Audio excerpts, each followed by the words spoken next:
Good morning students, welcome you all in my YouTube channel Easy Science by Trapti Dixit. Students, for 9th class chemistry मैंने आपको कल पढ़ाया था latent heat and its forms. Latent heat means hidden heat which is responsible for change in the state of substance to one state of another without raising its temperature or without changing in temperature. It is of two types. One is latent heat of fusion and another one is latent heat of vaporization. Students, जब हमने latent heat और latent heat of fusion और vaporisation की बात की तो इसके बाद हमारे पास एक कंसेप्ट आता है कि क्यों ना हम अपने आसपास की कुछ ऐसी प्रोसेस लेकर चले जो कि state of change of matter को शो करती हैं। तो इनमें सबसे पहले आती है हमारी सब्लिमेशन। तो 9th क्लास केमिस्ट्री में मैटर इन अवर सराउंडिंग का पहला टॉपिक आता है सब्लिमेशन, जो change of state of matter को शो करता है। तो सब्लिमेशन प्रोसेस क्या होती है? The changing of solid directly into vapours on heating. वो प्रोसेस जिसमें किसी सॉलिड को हम हीट करते हैं और वो डायरेक्टली वेपर्स में चेंज होता है। डायरेक्टली वेपर्स का मतलब है विदाउट मेल्टिंग, बिना पिघले हुए वो डायरेक्टली वेपर्स में चेंज हो गया, या फिर into vapors on heating and of vapors into solid, या फिर vapors without melt हुए अगेन सॉलिड में चेंज हो जाती है। तो इस प्रोसेस को हम सब्लिमेशन कहते हैं। ये प्रोसेस कुछ ही स्पेशल कंपाउंड्स फॉलो करते हैं या एलिमेंट्स फॉलो करते हैं। सारे एलिमेंट्स या कंपाउंड्स इस प्रोसेस को फॉलो नहीं करते हैं। तो जब हम बात कर रहे हैं सब्लिमेशन की तो अगेन हम एक बार पढ़ते हैं सब्लिमेशन क्या होता है। The changing of solid directly into vapors on heating and of vapors in solid on cooling is called sublimation. Sublimation में solid directly vapors में या vapors directly solid में change होती है, तो इस प्रोसेस को हम sublimation कहते हैं। अब हम यहाँ देखते हैं कि जो वेपर से सॉलिड बन रहे हैं उनको हम क्या कहते हैं और जो सॉलिड से वेपर बन रहे हैं उनको हम क्या कहते हैं। The solid substance which undergo sublimation, वो सॉलिड सब्सटेंस जो सब्लिमेशन करता है। इट मीन्स वो सॉलिड सब्सटेंस जो डायरेक्टली वेपर्स में चेंज हो रहा है वो सॉलिड सब्सटेंस कहलाता है सबलाइम। जबकि solid substance obtained by cooling vapours, जबकि अगर हम वेपर्स को कूल करके सॉलिड ऑब्टेन कर रहे हैं, मतलब वो सॉलिड जो हमें वेपर्स को कूल करके मिल रहा है उस सॉलिड को हम कहते हैं सब्लिमेट। इन दोनों में डिफरेंस है। जैसे कैम्फर लिया हमने, कैम्फर का मतलब कपूर। कैम्फर को आपने हीट किया और वो डायरेक्टली गैस में चेंज हो गया, उस समय वो कैम्फर क्या है? सबलाइम है। लेकिन उसी कैम्फर की वेपर्स को हम ट्रैप कर लें, उसको कंडेंस करके कूल कर दें और वो अगेन सॉलिड में चेंज हो जाए, तो वो सॉलिड हमें वेपर्स की कूलिंग से मिला है। इसलिए जो सॉलिड हमें वेपर्स की कूलिंग से मिल रहा है उसे हम कहते हैं सब्लिमेट। तो यहाँ से आप क्या याद रखेंगे? सॉलिड वेपर बना रहा है तो सॉलिड सबलाइम है, और वेपर्स से जो हमें सॉलिड मिल रहा है वो हमारा सब्लिमेट है।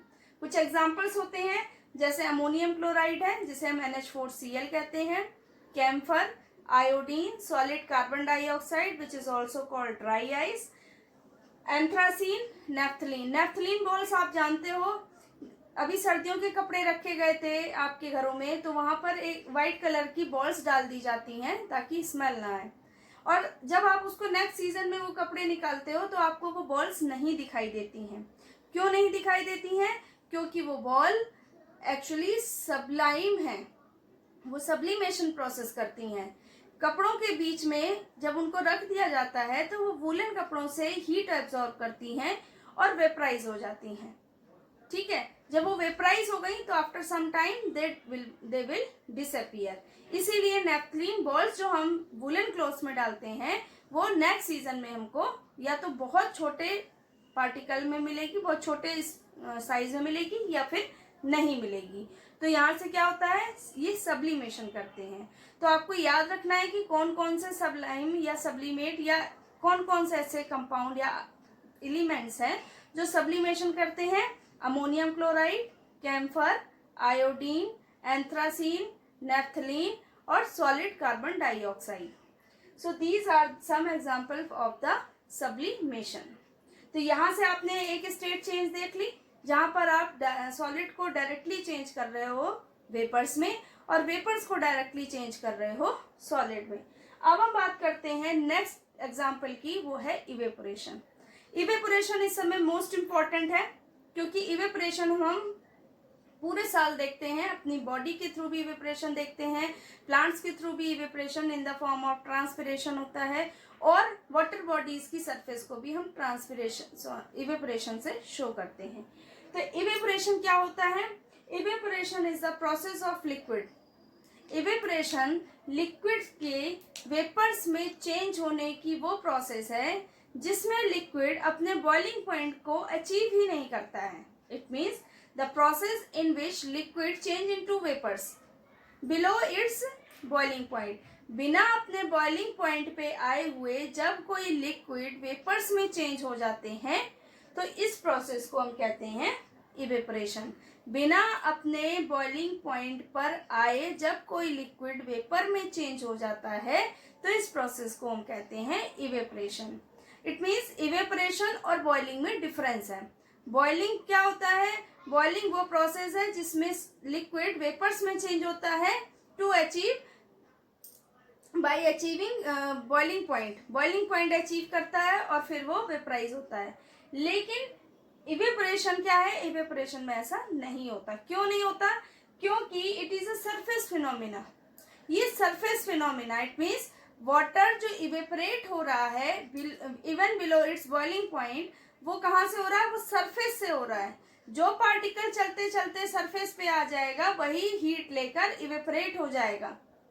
So it is surface phenomena. It means that evaporation only takes place on the surface of liquid।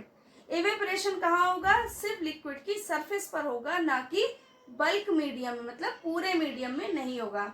इसीलिए गर्मियों में नदियों का जल सूख जाता है धीरे धीरे करके। अगर बल्क फिनोमिना होता है इवेपोरेशन तो जो हीट सन से हमें हमारी अर्थ एब्जॉर्ब कर रही है, अर्थ की सरफेस, वो पूरी एब्जॉर्ब कर लेती और वाटर एक ही दिन में एक एक रिवर इवेपोरेट हो जाती। लेकिन ऐसा नहीं होता है। होता क्या है? सन रेज जो हमारे अर्थ की सरफेस पर आती है वो कुछ तो एब्जॉर्ब होती है, कुछ रेडिएट कर देती है सरफेस। तो जब वो एब्जॉर्ब हो जाती हैं तो वो क्या करती हैं? सरफेस के वाटर को गर्म कर देती हैं। ठीक है। अब जो पार्टिकल नीचे से चलता हुआ सरफेस पर आता है वो सरफेस से हीट लेकर इवेपोरेट हो जाता है। इसीलिए इस प्रोसेस को हम इवेपोरेशन कहते हैं। और इसमें मेन पॉइंट क्या है? Even below its boiling point. जो भी इवेपोरेशन हो रहा है वो बॉइलिंग पॉइंट को अचीव किए बिना हो रहा है, because it is a surface phenomena.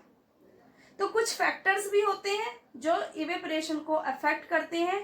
कौन कौन से फैक्टर्स होते हैं जो इवेपोरेशन को अफेक्ट करते हैं? वो फैक्टर्स हैं temperature, surface area, humidity and wind speed. क्योंकि इन सब फैक्टर से ही हमें ये पता चलता है कि किस मौसम में हमें किस तरीके का बिहेव करना है। हमारी बॉडी, हमारे आसपास की चीजें अपने आप को सीजन के अकॉर्डिंग, वेदर के अकॉर्डिंग चेंज कर लेती हैं और इवेपोरेशन भी चेंज होता है। जैसे जब हम बात करते हैं टेम्परेचर की, टेम्परेचर इंक्रीज होगा। अभी यहाँ पर even below its boiling point की बात हुई, इट मीन्स टेम्परेचर तो मिल रहा है। और अभी मैंने बताया भी कि अर्थ की सरफेस एब्जॉर्ब करती है सन रेज को, कुछ पार्ट, और कुछ पार्ट रिफ्लेक्ट कर देती है। तो टेम्परेचर इंक्रीज होता है तो इवेपोरेशन इंक्रीज हो जाता है। इवेपोरेशन यहाँ पर क्या होता है? It increases. क्यों हो जाता है इंक्रीज? टेम्परेचर ज्यादा होगा तो वाटर जल्दी से जल्दी, वाटर की सरफेस हीट होगी और हीट होकर जल्दी से जल्दी वाटर इवेपोरेट हो जाएगा। तो इवेपोरेशन हाईएस्ट कब होगा? जब टेम्परेचर हाईएस्ट हो जाएगा। किसी भी एरिया, किसी भी सरफेस का टेम्परेचर हाईएस्ट हो रहा है तो वहां पर रेट ऑफ इवेपोरेशन इंक्रीज हो जाएगी। जैसे गर्मियों में नदियां सूखने लगती हैं क्योंकि टेम्परेचर ज्यादा होता है। टेम्परेचर ज्यादा होता है तो इवेपोरेशन की रेट बढ़ जाती है। तो rate of evaporation increases when temperature is increases. अब हम बात करते हैं सरफेस एरिया की। सरफेस एरिया अगर ज्यादा होगा, सरफेस एरिया का मतलब है कि आपने एक एक गड्ढा खोद दिया और उसमें वाटर भर दिया, और आपने एक ऐसा गड्ढा खोदा जो ब्रॉड है, जो फैला हुआ ज़्यादा है लेकिन गहरा कम है, और उसमें पानी भर दिया। आफ्टर सम टाइम आप देखोगे कि जो ब्रॉड, जो उथला हुआ गड्ढा था, उसका पानी इवेपोरेट हो गया in comparison of other hole. तो वहां से हमें क्या पता चलता है कि सरफेस एरिया जिसका ज़्यादा था, वहां की सरफेस जल्दी गर्म हो रही थी, और वहां पर जल्दी गर्म होने की वजह से, सरफेस एरिया की वजह से इवेपोरेशन क्या हो गया, इवेपोरेशन इंक्रीज हो गया। ठीक है, तो अगर सरफेस एरिया इंक्रीज होगा तो इवेपोरेशन इंक्रीज होगा। जैसे आपके घर में कहीं पानी गिर जाए फर्श पर, तो पानी को वहां पड़े रहने देंगे तो वो धीरे, और नहीं कुछ भी नहीं पोंछेंगे तो वो धीरे धीरे इवेपोरेट होगा, धीरे धीरे वो एटमॉस्फेयर में जाएगा। लेकिन वहीं पर अगर हम उसको स्प्रेड कर दें, मतलब किसी भी कपड़े से उसको पोंछ दें, मॉपिंग कर दें, तो क्या होगा कि वो सरफेस एरिया ज़्यादा हो गया, तो इवेपोरेशन इजीली और फास्टली हो जाएगा, और पानी जल्दी सूख जाएगा। तो यहाँ से क्या कंक्लूजन निकलता है कि surface area increases then evaporation also increases. Surface area बढ़ेगा तो इवेपोरेशन इंक्रीज हो जाएगा। नेक्स्ट है आपका फैक्टर ह्यूमिडिटी। ह्यूमिडिटी क्या होती है? इस समय ह्यूमिडिटी है, मतलब ह्यूमिडिटी का होता है कि is the amount of water और vapours present in air. Air में लार्ज अमाउंट ऑफ वाटर और वाटर वेपर्स जब प्रेजेंट होते हैं तब वो एयर ह्यूमिड हो जाती है, नम हो जाती है, और जिसे हम नमी कहते हैं या आर्द्रता कहते हैं। तो ह्यूमिडिटी बढ़ेगी तो इवेपोरेशन कम हो जाएगा, क्योंकि जो भी वाटर इवेपोरेट होता है वो जाता कहाँ है? एयर में। और जब एयर में already water vapours large amount में है तो इवेपोरेट होने वाला वाटर वो स्लोली रेट ऑफ इवेपोरेशन को कंडम करेगा, धीरे धीरे अपने रेट ऑफ इवेपोरेशन को फॉलो करता रहेगा। इसलिए अगर ह्यूमिडिटी बढ़ती है तो इवेपोरेशन डिक्रीज हो जाता है। इस समय ह्यूमिडिटी है, इसलिए आप कपड़े वॉशिंग मशीन में ड्रायर करने के बाद भी डालते हो तो वो जल्दी नहीं सूखते हैं, क्योंकि वाटर पार्टिकल प्रेजेंट है इस समय लार्ज अमाउंट में एयर में। ठीक है, और इसी वजह से जो कपड़ों की सरफेस से वाटर इवेपोरेट होना चाहता है वो इजीली इवेपोरेट नहीं होता है, और यही वजह है कि ह्यूमिडिटी इंक्रीज होती है तो इवेपोरेशन डिक्रीज हो जाता है। जैसे इस समय आप स्वेटिंग जो होती है, पसीना आना, इस समय पसीने में चिपचिप होती है, स्टिकिंग होती है, स्टिकीनेस होता है। क्यों होता है? क्योंकि जो हमारा स्वेट है वो इवेपोरेट होकर जाना चाहता है एटमॉस्फेयर में, बट एटमॉस्फेयर में already large amount of water vapours present है, इसलिए वो हमारी बॉडी की सरफेस पर ही धीरे धीरे सूखता जाता है, और इसीलिए बॉडी की सरफेस स्टिकीनेस यानी कि चिपचिपी लगती है। जबकि ऐसा गर्मियों में नहीं होता, क्योंकि गर्मी के सीजन में ह्यूमिडिटी बहुत कम होती है। सूखी गर्मियों में जिसमें लू चलती है वहाँ ह्यूमिडिटी बहुत कम होती है, और जब ह्यूमिडिटी बहुत कम होगी तो वाटर इजीली इवेपोरेट होकर विंड में चला जाएगा। और लास्ट आपका इसमें फैक्टर आता है विंड स्पीड। विंड स्पीड क्या होती है? विंड स्पीड, हवा की तेजी जितनी ज़्यादा होगी इवेपोरेशन उतना ही ज़्यादा होगा। पानी इवेपोरेट हुआ, जितनी तेज हवा चलेगी उतनी तेज वाटर वेपर्स क्या करेंगी? एयर में जाकर मिक्स हो जाएंगी। तो अगर विंड स्पीड इंक्रीज होगी तो इवेपोरेशन इंक्रीज हो जाएगा। तो स्टूडेंट्स, आज आपने पढ़ा है सब्लिमेशन। सब्लिमेशन में आपने पढ़ा है सबलाइम और सब्लिमेट क्या होते हैं, एग्जाम्पल्स कौन कौन से हैं, और नेक्स्ट चेंज ऑफ स्टेट में आपने पढ़ा है इवेपोरेशन। इवेपोरेशन क्या प्रोसेस है और उसके फैक्टर अफेक्टिंग क्या है। फैक्टर अफेक्टिंग से रिलेटेड बहुत सारे क्वेश्चन बनते हैं जो हम अपने जनरल लाइफ में भी अपने आसपास देखते हैं, और अभी भी मैंने आपको एक दो एग्जाम्पल के साथ इनको एक्सप्लेन भी किया है। आई होप आपको ये सेशन पसंद आएगा।